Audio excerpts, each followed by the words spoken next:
Next doctor talk about some carb addiction cycle. हम एक बार खाते हैं, हमें अच्छा लगता है, थोड़ी देर बाद दोबारा भूख लगती है, दोबारा खाने का दिल करता है। Please. So carb addiction is also like alcohol addiction. एक बार जब आदत पड़ जाती है ना खाने की, तो छोड़ना बड़ा मुश्किल होता है, क्योंकि हमारी बॉडी ट्यून हो जाती है। हंगर साइकिल 2 बज गए, अपने आप पेट में से आवाज़ आ जाती है भूख लग रही है। 6 बज गए, 5 बज गए, चाय का टाइम हो गया। 9 बज गए, डिनर का टाइम हो गया। वो अपने आप, that is a normal again response of the body. आप उसको उसी के अंदर वो चलते चले जाता है। बट वो होता क्यों है? अभी मान लीजिए मेरा शुगर का ये कांस्टेंट लेवल है, 80-90 तो नहीं है। मैं इंसुलिन रेजिस्टेंट रेंज में हूँ, जो मेरे को 110, अभी मुझे शुगर नहीं है पर 110 वाली रेंज में मैं पहुँच गई। मैंने खाना खाया, मेरी शुगर ऐसे ऊपर जाएगी, निकलेगी, फिर मैंने थोड़ी सी सैर करी या मैं अपने काम में लग गई, या मेरी बॉडी के नेचुरल जो प्रोसेस में उसने अपना यूज़ करना था कंजम्पशन, वो एनर्जी यूज़ हो गई। अब वो शुगर नीचे गिरनी शुरू हुई। नीचे गिरनी जब वो शुरू होती है, दैट शुगर इज़ वो 110 मेरा बेसलाइन लेवल था, सपोज वो 105 पे आ गई, तो मुझे लगता है अरे मेरे को तो डिप मार गया। बॉडी का रिस्पॉन्स है, क्योंकि body is use to that 110 का लेवल। फिर मुझे भूख लगती है, फिर मुझे गुस्सा भी आता है खाना ना मिले। इसको हम अब आजकल नई टर्म बोलते हैं हैंग्री, हंगर प्लस एंगर। तो हैंग्री कि मेरे को जब खाना नहीं मिले, लेट हो जाए, यार की करे हो, खाना नहीं लाया, टाइम नहीं हो गया, वो सबके घर में होता है। So that is again a sign of insulin resistance. कई पेशेंट्स, स्पेशली डायबिटिक्स में देखा है मैंने, उनको ना खाना टाइम पे ना मिले तो यहाँ दर्द होने लग जाती है। दे स्टार्ट फीलिंग कि यहाँ पे कुछ हो रहा है और मुझे खाना दे दो, नहीं तो मैं गिर जाऊँगा। That is also a sign of this. Carb addiction इतनी ज़्यादा हो जाती है because you need to maintain that level of 100 and जो भी आपकी बॉडी का 110 was the example here, but जो भी आपका लेवल है वो आपको मेंटेन करना है। So that is what carb addiction is. वो सेम चीज़ यही साइकिल में दिखाई, same thing here.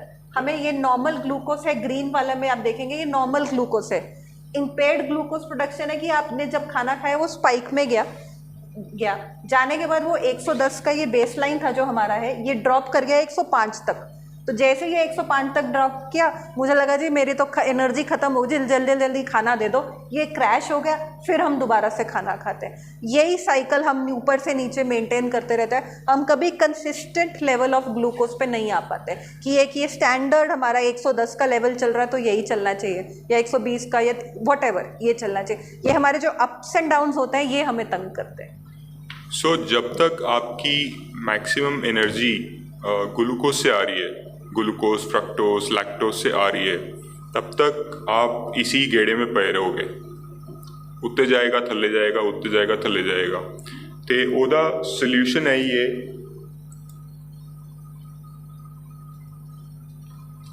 This is the solution. ये अगर आप देखोगे जो येलो में आ रहा है, ये जैसे हमने डिस्कस किया, ग्लूकोज से एनर्जी निकली, जितनी जल्दी निकलेगी उतनी जल्दी जाएगी। सेकेंड इज प्रोटीन, ऑरेंज वाला, थोड़ा स्लो रिलीज होती है, थोड़ी देर तक सस्टेन करती है और रहती है। और ये फैट वाला इज द लास्ट। फैट वाली रिलीज ही बहुत स्लोली होती है और वो लास्ट तक काफ़ी देर तक आपको सस्टेन करती है। जब तक आप फैट ले रहे हो और जब तक वो एनर्जी सस्टेन कर रही है, तो वो आपके ऑलमोस्ट 24 आवर्स ले जाते हैं और वो स्पाइक्स आनी बंद हो जाती है। तो if you take a diet which is a component of combination of protein and fat, तो आपका लेवल बहुत ज़्यादा स्पाइक, ऐसे ऐसे वेव्स नहीं आएंगी, एक stabilized level throughout the body रहेगा। अगर आपकी शुगर ज़्यादा भी है, even if you are a diabetic and you maintain वो स्टेबल लेवल जो हम बात कर रहे हैं, तो वो जो स्टार्टिंग में हमने बात करी थी कि ग्लूकोज टक्कर मार रहा है, वो टक्कर मारना भी बंद हो जाएगा। धीरे धीरे डेफिनेटली कम होगा, that's a slow process, but वो टक्कर मारना कम हो जाएगा। आपके जो इम्पैक्ट पड़ रहा था ऑन योर अदर ऑर्गन्स वो भी कम हो जाएगा। आपको ये भी जान के काफ़ी हैरानी होगी कि बॉडी को एक्सटर्नल ग्लूकोज नहीं चाहिए। आपकी बॉडी, आपका लीवर, अगर आप रोटी ना खाओ, आपका लीवर ही ग्लूकोज जनरेट कर देगा। उसको बोलते हैं ग्लूकोनियोजेनेसिस, एक प्रोसेस है ग्लूकोनियोजेनेसिस। जितना आपको ग्लूकोज बॉडी में चाहिए वो जनरेट कर देगा।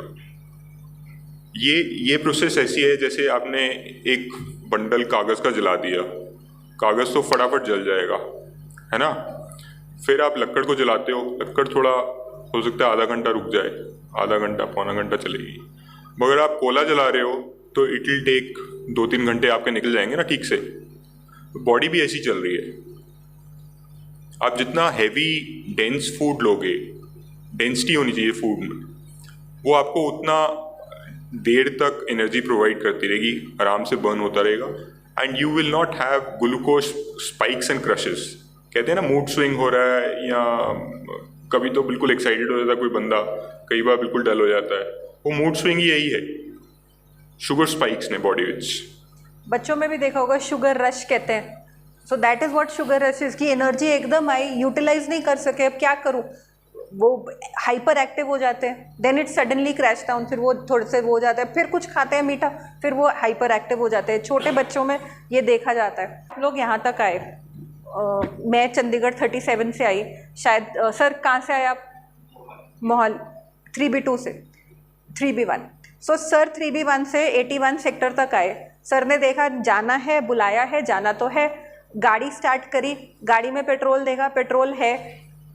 अब 3B1 से लेके यहाँ तक आने में सर को बहुत सारे पेट्रोल पंप्स दिखे होंगे, मुझे भी हर सेक्टर में दिखा 37 से आते हुए। वो उन्होंने ये तो नहीं किया कि यार मेरी गाड़ी 10 किलोमीटर चल गई मैं पेट्रोल डलवा लूँ, मेरी गाड़ी 5 किलोमीटर और चल गई मैं पेट्रोल डलवा लूँ, मेरी गाड़ी 2 किलोमीटर और चल गई पेट्रोल डलवा लूँ। नहीं, उन्होंने देखा एमटी पे नहीं पहुंची ना, फुल करवाई थी, धीरे धीरे स्लाइड करके एमटी पे पहुंचेगी तो फिर मैं पेट्रोल पंप जाऊँगा, कराऊँगा। हमारी बॉडी आइडियली वैसी बनी हुई है। We should be eating 1 or 2 small meals every day. सारा दिन ये जो कॉन्सेप्ट है कि थोड़ी थोड़ी देर बाद खाओ, थोड़ी थोड़ी देर बाद खाओ, ये concept again going back to that 1919 की स्टडी जिसमें उन्होंने कहा था कि शुगर अच्छा है, फैट अच्छा नहीं है, ये वहीं से आई, क्योंकि शुगर खाया स्पाइक हुआ और एनर्जी चाहिए और शुगर दो, तो स्मॉल फ्रीक्वेंट जो concept of small frequent meals 5 बार दिन में खाओ, ये वहाँ से डेवलप हुआ उस चीज़ को कवर करने के लिए। Ideally it is not the right thing.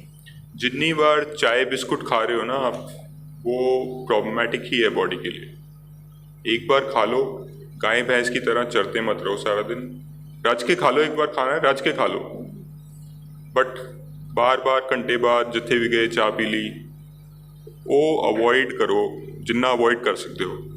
और जितनी बार हम खाते हैं उतनी बार हम इंसुलिन स्टिमुलेट करते हैं, एक्सेप्ट फॉर वाटर। पानी पी लें तो इंसुलिन स्टिमुलेट नहीं होगा, घी पी लें इंसुलिन स्टिमुलेट नहीं होगा, उसके अलावा जो भी खाएंगे, घी means all fats, fat and water, fat and water do not stimulate insulin. उसके अलावा आप जो मर्जी खा लीजिए, इंसुलिन स्टिमुलेट होगा ही। मेरी दादी मेरी हमेशा ये कहती थी, चरा ना करो, एक बार बह के चंगी तरह बह के जितना खाना खा लो, रज के खा लो, चर्या ना करो। वो उसका आंसर वो है, go back to your childhood times. जो आपकी ग्रैंड मदर कहती थी वो बिल्कुल सही है। हमारे देश की बात करती हूँ, बड़े सिंपल सा हमें एक एडवाइस दिया जाता था, सूर्य उदय के बाद खाओ और सूर्यास्त से पहले खाओ। ये एडवाइस से अब सब अग्रीड है ना। अगर आज की डेट में जो इंटरमिटेंट फास्टिंग, इतना अंग्रेजी नाम दे दिया इंटरमिटेंट फास्टिंग, वो क्या है कि भैया सूर्यास्त के बाद नहीं खाओ, अगले दिन सवेरे जाके खाना 12। उनके लिए तो सूर्य उदय सुबह 5 बजे हो गया, तब लेडी उठेगी, सारा खाना बनाएगी, 10-11 बजे आपको खाना मिलेगा, और आपको शाम को 5 बजे 6 बजे सूर्यास्त होना है तो ये एक आपको उससे पहले मिलेगा, मतलब एक 10 बजे खाना मिलेगा, एक आपको 4 बजे के करीब खाना मिलेगा, उसके बाद तो आपको खाना नहीं मिलेगा। आज भी आप 10 बजे खाओ और 4 बजे खाओ, मैं गारंटी लिख के देती हूँ, कोई बीमारी आपको छू नहीं सकती। That is what intermittent fasting is. Sir जो हमारे पुराने बुजुर्ग कहते थे वो बिल्कुल सही कहते थे, उनको ये टर्मिनोलॉजीज और फैंसी नई चीज़ें पता थी। उन्होंने, जैसे आपने बोला, चीज़ों को कॉम्प्लिकेट करना नहीं आता था। हम ज़्यादा पढ़े लिखे हो गए, हमें लगा नहीं चीज़ें कॉम्प्लिकेटेड होनी चाहिए, बट चीज़ें सिंपल होनी चाहिए। प्रॉब्लम वो नहीं, सिर्फ प्रॉब्लम टिकियाँ शिकियाँ नहीं है। मैं ऑनेस्टली बताती हूँ, मैं I had a very nice conversation with Jagdeep. I told him, मैंने कहा जब मैंने स्टार्ट किया था ना तो मैं भी आपके विद लाइक हिम कि ये नहीं करना, I was also like that with my patients, ये नहीं करना। एंड ऐसे ही क्वेश्चन आए, अरे मैडम ऐसी थोड़ी बात बनेगी। सो समवेयर वो मिडल पाथ आपको डेवलप करना पड़ेगा खुद की बॉडी के हिसाब से। That has to be done. Number 1, टिक्कियाँ खाने के लिए रोज़ नहीं खानी है, ठीक है, वो हफ्ते में 1 बार होती है। डेजर्ट रोज़ नहीं होता है। अंकल जी कितनी बार मिठाई बनती होती थी, अभी तो आजकल अवेलेबिलिटी का, basically these are diseases of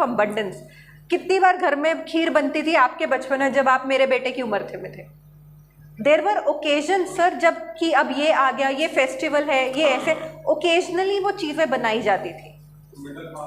middle path is the right path always. ਭਾਜੀ ਤੁਸੀਂ ਤੇ ਇੰਨੀ ਐਕਸਰਸਾਈਜ਼ ਕਰਦੇ ਹੋ, ਤੁਸੀਂ ਤਾਂ ਕੁਝ ਵੀ ਖਾ ਲਓ। नहीं, उसका भी सर, उसका भी जवाब है बड़ा मजेदार। एक पेशेंट आया, कहना जी डायबिटिक पेशेंट, हफ्ते में एक बार गुलाब जामुन खा लो। मैंने भी हाँ जी कर दिया। अच्छा, कभी कभी रसगुल्ला भी खा लो। मैंने भी हाँ जी कर दिया। कभी कभी मैडम जलेबी भी दिल कर देता है, शादी पे होते हैं, मैंने भी हाँ जी कर दिया। महीने बाद आया, उसकी वाइफ हंसी जा रही है, कहना जी एक गुलाब जामुन खाया पूरा महीने। वाइफ हंसी जा रही है, शुगर का टेबल बिल्कुल अलग है। कहती गुलाब जामुन तो एक को ही खाया, रसगुल्ला भी खाया, एक बार खाया महीने में, एक बार जलेबी के। कहते 30 दिन के 30 दिन अलग अलग मिठाई खाइए, मिठाई रोज रोज खाइए। अब ये भी मिडल पाथ हो गया सर, ये वाला ना लियो। And she was laughing, she was saying खाइए, रोज की एक मिठाई है पर डिफरेंट खाइए, 30 दिन कोई मिठाई रिपीट नहीं हुई है। और वो डिजायर नहीं है, वो आपका शुगर साइकिल ही चल रहा है। वो आपका शुगर अंदरों बॉडी डिमांड कर दी है ना, वो ऐसे करके हो रहा है कि हार्मोनल इम्बैलेंस चल रहा है। वो डिजायर नहीं है, ਤੁਹਾਡਾ ਦਿਲ ਨਹੀਂ ਕਰ ਰਿਹਾ, बट अंदरों हो रहा है कि यार मैंने खाना है, क्रेविंग है ना। ਤਾਂ ਹੀ ਤੁਸੀਂ ਬਾਜ਼ਾਰ ਜਾ ਕੇ craving is a symptom of insulin resistance. हाँ, craving is a symptom of insulin resistance. Yes, crave anything, you crave anything, that is all, that is a short sign of pre-diabetes। that is a short sign कि हर एक में कि चाहे इन्ना जा मिठा दे दो मैडम, इन्ना जा गुड़ खान दो दिल करता है। I am speaking personal experience which I come across daily in my OPD. Madam इतना सा again balance has to be, एक बैलेंस होना चाहिए। अब आप घी पीने लग जाओ कि मेरे को तो मैडम ने कह दिया, ठीक है, बट जो आप कह रहे हो कि कार्बोहाइड्रेट मैं कम खा रहा हूँ, मैं हम रोटी खाने वाले लोग हैं, पर मैंने कार्बोहाइड्रेट कम कर दिए। आपने कार्बोहाइड्रेट जब कम कर दिए, वो डिपेंड करता है आपकी बॉडी में स्टोर्ड फैट कितना है। अगर आप पेट्रोल का टैंकर अपनी गाड़ी के पीछे लेके चल रहे हो पर अब पेट्रोल पंप पे नहीं भरा हुआ है, पर टैंकर से तो वो जब आ रहे हैं। अगर आप बहुत ओबीज हो तो आपके पास बहुत सारा फैट है। There is a study in an obese, एक नॉर्मल बहुत मोटा इंसान ने, एक नॉर्मल इंसान, let us say on the BMI of 25 would be a lady weighing around 70 kilos. She can go without food for 44 days. Without eating anything 44 days तक तो शरीर तंग नहीं करेगा, दिमाग करेगा। एक बॉडी टाइप कहते हैं जिन्होंने कहते हैं toffee, TOFI, thin outside fat inside. मतलब ਜਿਹੜਾ ਤੁਸੀਂ ਸਭ ਤੋਂ ਪਤਲਾ ਬੰਦਾ ਵੀ ਦੇਖ ਰਹੇ ਹੋ ਨਾ, ਹੋ ਸਕਦਾ ਹੈ ਉਹਦੇ ਅੰਦਰ ਆਰਗਨਸ ਤੇ ਫੈਟ ਜਮਿਆ ਹੋਏ, ਹਾਰਟ ਤੇ, ਲੀਵਰ ਤੇ। ਜਿਹਨੂੰ ਜਦੋਂ ਅਸੀਂ ਬੱਕਰਾ ਕੱਟਦੇ ਹਾਂ ਉਹਨੂੰ ਮਾਰਬਲਿੰਗ ਕਹਿੰਦੇ ਆ ਨਾ, ਮਾਰਬਲਿੰਗ ਅੰਦਰ ਫੈਟ ਹੁੰਦਾ ਹੈ, ਤੇ ਅੰਦਰ ਕਾਫੀ ਫੈਟ ਐਕਿਊਮੂਲੇਟਿਡ ਹੈ ਆਲਰੇਡੀ। ਤੇ even if you don't eat and if you don't get into this cycle of carb recycling, your body can burn the fat for a long period and let it burn. अच्छा है वो चीज़ कि अंदर fat नहीं होना चाहिए। जो depositions गलत जगह पे हो रही हैं वो नहीं। To give a short and a sweet answer, butter is good, ghee is good, all the refined oils, जो oil, heart oil, healthy oil, all are bad, they should be thrown out. Olive oil is good, mustard oil is good, coconut oil is good. So I can show you documented evidence of some of my patients जो कहते हैं कि हम refined oil बिल्कुल नहीं खाते हैं। Simple उनको एक इंस्ट्रक्शन होती है, रिफाइंड ऑयल घर से फेंक दो, कोकोनट ऑयल हम नॉर्थ इंडियंस का टेस्ट नहीं बनता तो मस्टर्ड ऑयल सरो वो सब ले लेते हैं। घी सबको बोल दो, हाँ घी परांठा लगा के खा लो, एवरीबडी इज़ वेरी हैप्पी। ये दो चीज़ बोल दो, वो पेशेंट की लिपिड प्रोफाइल ख़राब होती ही नहीं है, जितना मर्जी आप मेरे से डेटा ले लो। हाँ, मस्टर्ड ऑयल ले लो, बेस्ट है। कच्ची गानी जिहड़ा पिंड तो आंदा है वो ले लो, that is the best one. जो बाजार में मिलता है उसको मत लो, बाजार वाला अगेन रिफाइंड है, बाजार वाला मत लो। और स्पेशली एक मिनट, स्पेशली ਜਿਹੜੀ ਬਾਜ਼ਾਰ ਵਿੱਚ ਚੀਜ਼ਾਂ ਤਲ ਕੇ ਦਿੱਤੀਆਂ ਜਾ ਰਹੀਆਂ ਤੁਹਾਨੂੰ, ਸਮੋਸੇ, ਪਕੌੜੇ, ब्रेड पकौड़े, वो oil is palm oil and already rancid, that has become toxic. वो इतना उसको यूज़ कर लिया है कि वो गटर ऑयल है, वो तो बहुत ही हॉरिबल है आपकी बॉडी के लिए। तद ही ਅਸੀਂ ਕਹਿ ਰਹੇ हैं कि बाहरों ना खाओ, बाहरों खाओगे तो इट इज़ प्रॉब्लमेटिक। ਤੁਸੀਂ जो भी खाना है घर बना लो, घर खा लो, that is the first principle. तो this is what we were talking about, BMI वगैरह वाला। दीज आर टू डॉक्टर्स, एक यूरोपियन डॉक्टर है, एक साउथ एशियन इंडियन डॉक्टर है। यास्किन, वाई पैराडॉक्स, मतलब इनका नाम दोनों का वाई से, वन इज यास्किन, वन इज युडकिन। ये पुणे में है डॉक्टर, और ये यूके में है, लंदन में ही इज प्रैक्टिसिंग। ये स्लाइड मैंने क्यों डाली है, both height same, weight same, height और वेट सेम रहेगा तो बीएमआई सेम रहेगा, बोथ प्रोफेशन सेम, बट वो रनिंग करते हैं और इनका मजाक में कहा जाता है ये सिर्फ लिफ्ट को रोकने के लिए भागते हैं ऑफिस में, ठीक है। बट अगर इनका डेस्क का स्कैन हुआ, जो डेस्क का स्कैन हमें बता देता है सर एक्टोपिक फैट डिस्ट्रीब्यूशन वाले, body fat ectopic, the European doctor had only 9% body fat, whereas the Indian doctor had 21% body fat. So 9% तो हमारे विराट कोहली में भी नहीं है, विराट कोहली का भी 11% बॉडी फैट है। तो this person is more athletic, more fit than the person of same height, same weight, same BMI। So this is what body composition is. Body fat दिख तो नहीं रहा है, जो thin on outside, fat on inside बोला, TOFI, this is a TOFI, he is not a fat person, but he has a lot of ectopic body fat. Ectopic means, ectopic का मतलब जैसे आपने सुना होगा एक्टोपिक प्रेगनेंसी भी होती है। एक्टोपिक ग्रीक वर्ड है विच इट सिग्निफाइज जहाँ पे नहीं होना चाहिए, गलत जगह पे। सो एक्टोपिक फैट मीन्स गलत जगह पे फैट है इन डॉक्टर साहब की बॉडी में और उनके में नहीं है, बाकी पैरामीटर्स सेम है। तो this is our body composition. Since he is a runner, sir आप एक्सरसाइज करते हैं जैसे जगदीप ने बोला, since he is a runner, he is more into protein intake पूरा करना है, ये करना है, रनिंग करनी है। सो वो फैट डिस्ट्रीब्यूशन ना मसल में है ना फैट लिवर में है। बट दिस पर्सन, ये तो भागते नहीं है, ये तो मेरे जैसे 8 घंटे बैठ के काम करता है, तो इनकी बॉडी में बहुत ज़्यादा रॉन्ग जगह पे फैट है। BMI is not the right matrix. It has been demolished because people who are muscular would still have a higher BMI. And आपको वेट लूज नहीं करना, ये भी कई कुड़ियाँ बोलती हैं ना, वेट लूज करना है। वेट लूज नहीं करना, फैट लूज करना है और मसल गेन करना है। वेट तो है, चंगा है जो भी है, बट फैट नहीं होना चाहिए। BMI जैसे जगप्रीत ने बोला is a wrong, it is now been demolished. It is not considered anything. Yeah. The new factor that is coming is your waist to height ratio. Waist to height. Waist to height मतलब जितनी आपकी height है, आपकी waste उसका आधी होनी चाहिए। Very simple, then you are not fat. This is a अगर आपका वेस्ट साइज आपकी हाइट से रेशियो में थोड़ा सा ज़्यादा है, 0.5 वैसे बोलते हैं, मैंने हाफ बोला तो 0.5 उसका कट ऑफ है। अगर ज़्यादा है तो with quite some guarantee, as a doctor I can say you have fatty liver. तो fatty liver मतलब going back, then वो that means you have a cycle of insulin resistance which has already started, because as he pointed out fatty liver is the first sign. So if your abdominal girth is more than your height, more than half of your height, then you already have signs of insulin resistance. मोटा आटा होता था, अभी क्या हुआ है उसको, एक तो 2 चीज़ें हुई हैं। एक तो प्रोडक्शन बनाने के लिए वीट डॉफ हो गई है, पहले इतनी ऊंची होती थी, अब वो डॉफ हो गई है, that is hybrid wheat quality, number 1। Number 2 क्या हो गया, मोटा आटा हमें पसंद नहीं आता। मोटा आटे को इतनी फाइन उसकी मिलिंग कर दी गई है, वो इतना बारीक पीस दिया गया है कि हमारी रोटी बिल्कुल नरम बनती है। उसका दोनों चीज़ों का नुकसान क्या है, हमारी बॉडी में इंटेस्टाइन में जब फिल्टर होके कोई चीज़ जाने, जैसे हमारा वाटर फिल्टर होता है, अगर आपने वो पुराने वाला वाटर फिल्टर देखा हो जिसमें कैंडल लगती होती थी, है ना, अभी तो आजकल RO आ गया, फैंसी चीज़ें आ गई, वो देखते थे तो उसमें मैकेनिज्म क्या है, उसमें साइंस क्या है। ऑस्मोसिस का प्रोसेस होता है सर। ऑस्मोसिस क्या होता है कि आपने जैसे बचपन में भी हमने पढ़ा है, पानी डाल दिया, फिल्टर होके दूसरी तरफ जाता है पार्टिकल साइज के हिसाब से, बड़ा पार्टिकल इस तरफ रह गया, छोटा वाटर साइज पार्टिकल उधर फिल्टर हो गया। हमारी बॉडी में इंटेस्टाइन में भी जो प्रोसेस होती है that is by osmosis, absorption happens by osmosis. ये ऑस्मोसिस जो साइंस का प्रिंसिपल है।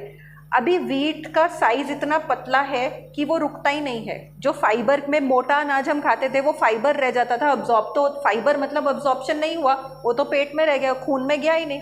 अभी तो सारा का सारा वीट जा रहा है।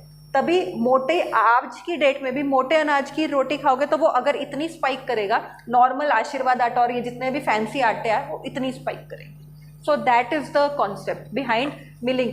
अभी लोगों ने बोलना शुरू किया मिलेट खा लो, बट मिलेट में भी अगर पतली आटे वाली खाओगे तो वो भी गलत है। मिलेट खानी है मतलब वो वीट मत खाओ, दलिया खाओ, कोई प्रॉब्लम नहीं आएगी।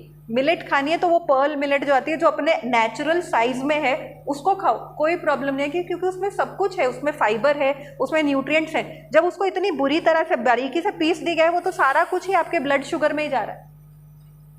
Remove bran, we removed all the nutrients from rice also. We are removing the nutrients and then fortifying with B12.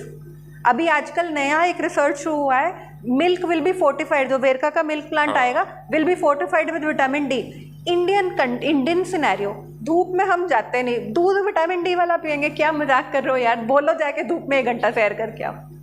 So these are things which are happening now. This is government of India data. Milk they are planning to fortify with vitamin D. Natural चीज़ हमको लेनी नहीं, हम सब AC में बैठते हैं अपना कमरे वो करते हैं, बट विटामिन डी डेफिशिएंसी सबको है। Another very funny story I will tell you. I was working in Fortis, तो this is way back in 2013 और 14।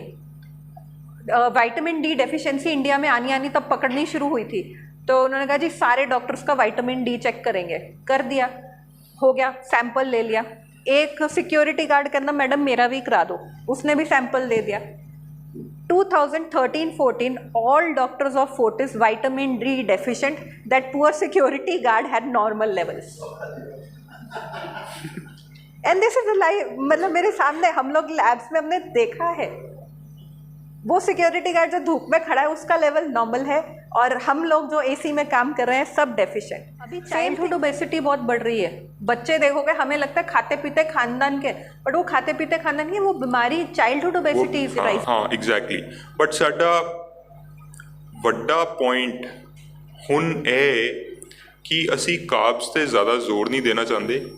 ਅਸੀਂ ਚਾਹੁੰਦੇ ਹਾਂ ਕਿ ਪ੍ਰੋਟੀਨ ਫੈਟ ਜਿਹੜਾ ਨੈਚੁਰਲ ਫਾਰਮੈਟ ਵਿੱਚ ਆ ਰਿਹਾ ਹੈ ਉਹ ਖਾਓ, ਕਿਉਂਕਿ ਮੈਂ ਜਿੰਨੇ ਵੀ ਆਪਣੇ ਫਰੈਂਡਸ ਨਾਲ ਗੱਲ ਕਰਦਾ, ਸਾਡੀ ਕੰਜ਼ੰਪਸ਼ਨ ਜਿਹੜੀ ਹੈ ਨੋਰਮਲ ਆਦਮੀ ਦੀ ਹਾਰਡਲੀ 15-20 ਗ੍ਰਾਮ ਦੀ ਕੰਜ਼ੰਪਸ਼ਨ ਹੈ ਪ੍ਰੋਟੀਨਸ ਦੀ ਪਰ ਡੇ, whereas required WHO is almost 80 grams or 90 grams per day.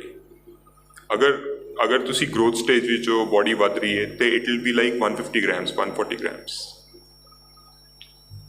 So we are not adequately eating proteins in our households, especially in vegetarian households. We are not at all eating proteins. साडा बहुत जोर है carbs खा लो, इसको ये कर लो, वो कर लो, ऐसा कर लो। बेसिकली हम पेट रोटी खा के भर रहे हैं। हाँ, हम सब लोग ये कहते हैं पूरे दिन में क्या खाया जी। मेरे पास सारे पेशेंट हैं, डॉक्टर साहब पूरे दिन सवेरे दो ब्रेड, सूखी ब्रेड घी भी नहीं, मतलब मैं एम टॉकिंग घी कुछ भी नहीं, सूखी ब्रेड दे देंगे जी, दोपहर में 2 सूखी रोटी तो रात में 2 सूखी रोटी। पॉइंट इज वो सूखी रोटी नहीं खानी है।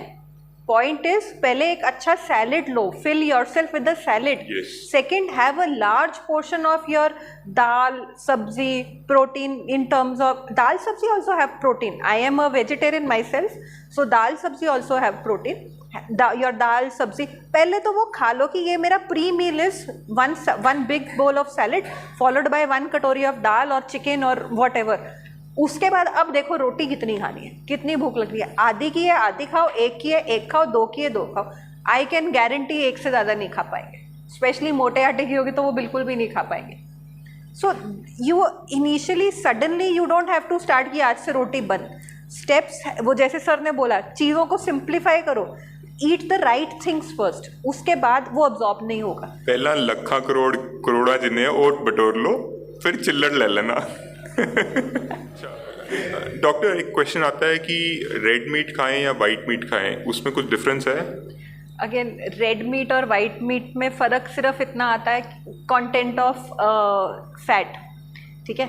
बट प्रॉब्लम इज हम we are not living in America जिन्होंने ग्रिल कर करके चिकन खाना है, हमने बटर चिकन खाना है। तो बटर मटन मत खाइए, बटर चिकन खा लीजिए, no problem, because butter is good. So it is the way of cooking, how you know. अभी both are okay, no problem. The only thing is अगर red meat खा रहे हैं तो उसमें ऑयल थोड़ा सा, मटन बना रहे हैं तो थोड़ा ऑयल थोड़ा सा कम कर दीजिए। नॉर्मल चिकन बना रहे हैं तो प्रॉपरली उसको बना दीजिए। In Indian scenario doesn't make a difference, but if you are having grilled, totally grilled and par boiled and all those things, steamed kind of thing, then red meat is better. But if you अगर तड़के मसाले डाल रहे हो तो फिर दोनों are equal. Mutton को फिर भी थोड़ा रिस्ट्रिक्टेड करें क्योंकि हमारे मसालों में तड़कों में बहुत ज़्यादा चल जाता है, तो both are fine in the Indian scenario, specifically in the Punjab scenario. ਤੇ ਮੀਟ ਖਾਣ ਨਾਲ ਜਿਹੜਾ ਕੁਐਸਚਨ ਹੁੰਦਾ ਕਿ ਕਿਡਨੀ ਤੇ ਇਫੈਕਟ ਆਉਂਦਾ ਹੈ, ਉਹ ਕੀ ਸੀਨ ਹੈ? नॉर्मल जिनको किडनी फंक्शन नॉर्मल है, कोई बीमारी नहीं है, उसके किडनी पे कोई असर नहीं। हमारी किडनी मेटाबोलाइज कर सकती है until unless you are eating in too much excess of everything is bad। But अगर आप एक नॉर्मल ले रहे हो, नॉर्मल मीन्स आप 150 ग्राम के करीब चिकन एवरी डे भी ले रहे हो, it will not harm. 150 gram chicken और 2 अंडे आप रोज भी ले रहे हो, it will not harm if your kidneys base line function is all. Ideally जो डेटा कहता है, medical data will say yellow मत खाइए, बट ये जो रिसर्च हम लोग सब कर रहे हैं, इट सपोर्ट्स येलो पार्ट में there are very good nutrients. choline is one, vitamin B12 is another, lot of things। तो yellow part will not harm. If your lipid profile अगर नॉर्मल है तो आप 4 से 6 अंडे विद येलो पार्ट रोज खा सकते हैं। लिपिड प्रोफाइल डीरेंज है, गड़बड़ ऑलरेडी हो चुकी है, हमको गड़बड़ को बढ़ाना नहीं है, थोड़ा सेटल डाउन करना है, तो आई टेल माई पेशेंट्स 2 अंडे खाओ yellow with the yellow part, third की जरूरत है तो वाइट खा लो। ਪਹਿਲਾਂ ਆਪਣਾ ਲਿਪਿਡ ਕਰਾ ਲਓ, ਫਿਰ ਇਹ ਡਿਸੀਜਨ ਬਾਅਦ ਦਾ ਹੈ। ਬਟ ਅਸੀਂ ਖਾ ਲੈਂਦੇ ਆ, ਅਸੀਂ ਸਾਡੇ ਵਾਸਤੇ that is the best multivitamin capsule yellow part. so far so good। तो 4 eggs with yellow part daily खा लीजिए, कुछ नहीं हो। ਇੱਕ ਕੁਐਸਚਨ ਇਹ ਵੀ ਆਂਦਾ ਹੈ ਕਿ ਯੂਰਿਕ ਐਸਿਡ ਵੱਧਦਾ ਹੈ ਖਾ ਕੇ ਤੇ ਗਾਊਟ ਵੀ ਹੋ ਜਾਂਦਾ ਹੈ, ਇਹਦਾ ਕੀ ਚੱਕਰ ਹੈ? बहुत रेयरली होता है ये। कई लोगों में वो mechanism of conversion of protein थोड़ा डिरेंज्ड होता है, उनमें गाउट हो सकता है, तब हम थोड़ा सा प्रोटीन रिस्ट्रिक्ट करते हैं, बट वो 1000 में से 1 में होता है। It is not very common. Everybody will having high protein will not have gout. High protein जब हम लेते हैं, which is again processed protein, जो 5000 रुपये का डब्बा खरीद के खाते हैं, उससे गाउट हो जाएगा। डाइटरी प्रोटीन से 5000 वाला डिब्बा, dietary protein does not harm if your baseline function is normal. the whey protein which you are eating, protein powders, protein powder, yes। because अभी प्रोटीन के बाद कोलेजन स्टार्ट हो गया है।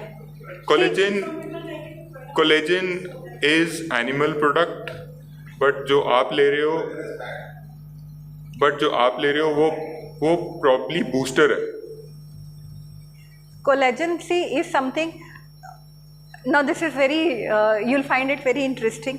Collagen is 3 types, type 1, type 2, type 3। जो डब्बों में आती है normally that's type 1। Bone joints के लिए required is type 2। Type 1 is good for hair, skin, nails. Type 2 आपको टाइप 2 मिलेगी आपको मेरी लिखी हुई दवाई में। Type 1 is very good for your skin, hair, nails. No not for growth. वो कहाँ काम करती है, फंक्शन क्या है? प्लांट से कोलेजन नहीं आता, कोलेजन बोन से, सिर्फ बोन से, एनिमल सोर्स से ही आता है, सिर्फ एनिमल ही है। बट वो अभी कोई एनिमल सोर्स से हमने कुछ डिराइव किया, वो करेगा क्या? वो 3 टाइप का होता है, वो तीनों उसके टाइप्स अलग अलग फंक्शन है। जो डब्बों में आते हैं वो स्किन के लिए बहुत अच्छा है। जो बोटॉक्स इंजेक्शन हेमा मालिनी आज तक बुढ़ी नहीं हुई है, वो वाला काम करता है टाइप 1 स्किन के लिए।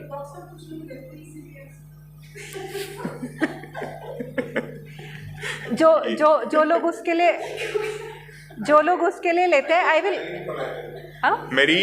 मेरीन जेड़ा होंदा है ना, वो एक इंसेक्ट होंदा है, that is also non vegetarian. वो एक इंसेक्ट की ब्रीडिंग करते हैं specially. Don't sir, let me understand. See, instead of going into what is good, what is bad, I would like to understand why are you taking collagen. Maybe I can give you a better alternative. If you are taking it for your youthfulness, look young, stop carbs, try it for a month, take it as a challenge. 4 weeks don't have carbs, आपका कोई पुरानी चोट का निशान होगा, fade होने लग जाएगा। बिल्कुल ठीक गल कर रहे ने। बेसिकली ਅਸੀਂ ਇਹ ਕਹਿ ਰਹੇ ਹਾਂ ਕਿ ਬਾਹਰੋਂ ਸਪਲੀਮੈਂਟਸ ਅਵੋਇਡ ਕਰੋ, ਜਿੰਨਾ ਹੋਲ ਫੂਡ ਖਾ ਸਕਦੇ ਹੋ ਉਹ ਖਾਓ।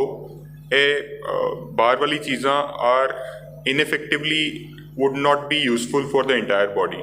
It may give you some short-term boost, but not good for In the long term, it is Yeah. not.